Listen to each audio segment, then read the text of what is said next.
casa noturna se mantém à noite em clima de festa. De longe se ouve vários instrumentos de cordas e metais, boêmios bebendo, cantando e dançando ao som da orquestra. Um som estridente que lhe deu o nome de som de cristal.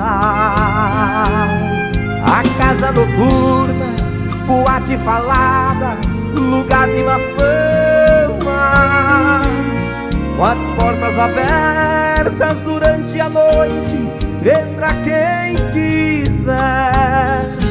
Porém nesta noite, sem que eu esperasse, entrou uma dama. Fiquei abismado, porque se tratava da minha mulher.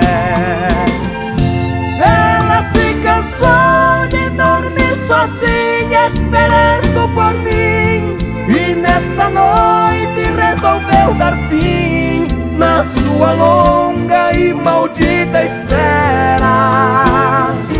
Ela não quis mais levar a vida de mulher honrada, se na verdade não adiantou nada ser mulher direita conforme ela era.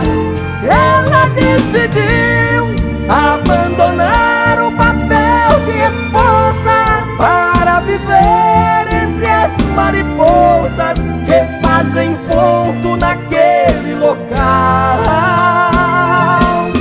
A minha vida, muito mais errante, agora continua. Transformei a esposa em mulher da rua, a mais nova dama do sul de cristal.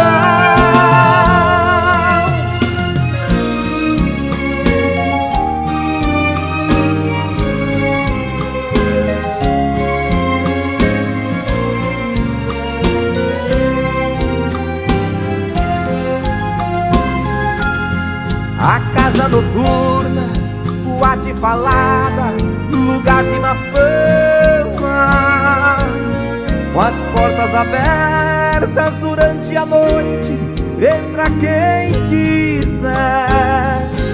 Porém nesta noite, sem que eu esperasse, entrou uma dama. Fiquei abismado, porque se tratava da minha mulher. Ela se cansou de dormir sozinha, esperando por mim, e nessa noite resolveu dar fim na sua longa e maldita espera. Ela não quis mais levar a vida de mulher honrada, se na verdade não adiantou nada ser mulher direita conforme ela era.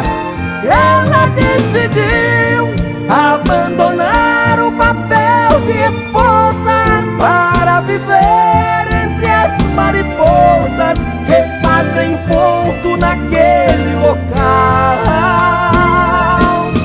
A minha vida, muito mais errante, agora continua. Transformei a esposa em mulher da rua, a mais nova dama do sul de cristal.